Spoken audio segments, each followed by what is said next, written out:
Je m'appelle Cédric Clerc, j'ai 33 ans, né au Creusot, marié depuis une petite dizaine d'années, père de 2 enfants. Et donc voici la petite Amy. Donc non pas mon premier roman écrit, mais le premier publié en tout cas.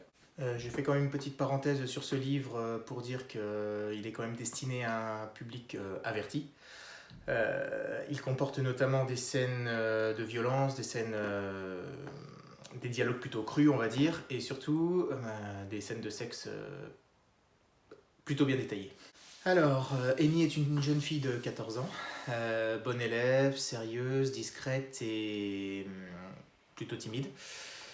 En gros une fille simple, sans histoire, quelques amis, et voilà. Enfin, sans histoire c'est vite dit, jusqu'à l'arrivée d'un nouvel enseignant qui va très vite lui faire tourner la tête. Et puis surtout qui va très lentement la faire descendre dans les bas-fonds de l'adolescence. Monde qui va lui être aussi bien fatal à elle qu'à son entourage. Mon but était de créer une histoire originale, belle et dérangeante à la fois. J'avais pas envie d'une histoire banale à l'eau de rose. Je voulais que ce soit plus profond que ça. Ouais, ça fait bizarre dit comme ça. Mais après, pour réussir, il fallait que je reste dans les normes, tout en franchissant étape par étape les limites de la perversion. Un défi sympa, je dois le reconnaître. Mais c'est quand même beaucoup le jeu du chat et de la souris, hein. Même si le prédateur, c'est pas toujours celui qu'on croit. Mes futurs projets.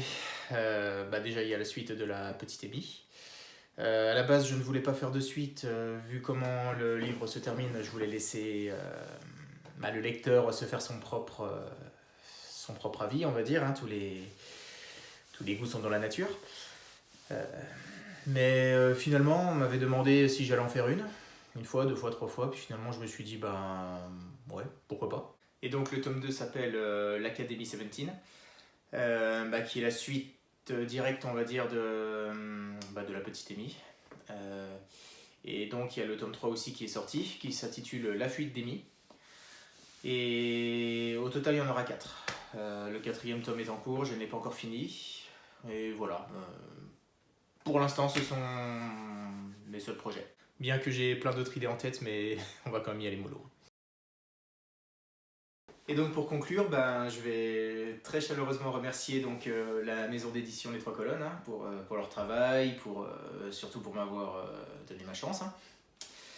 Et puis aussi tous ceux qui me soutiennent dans cette aventure, hein, ça fait toujours plaisir quoi. Donc merci à tous, vous êtes géniaux.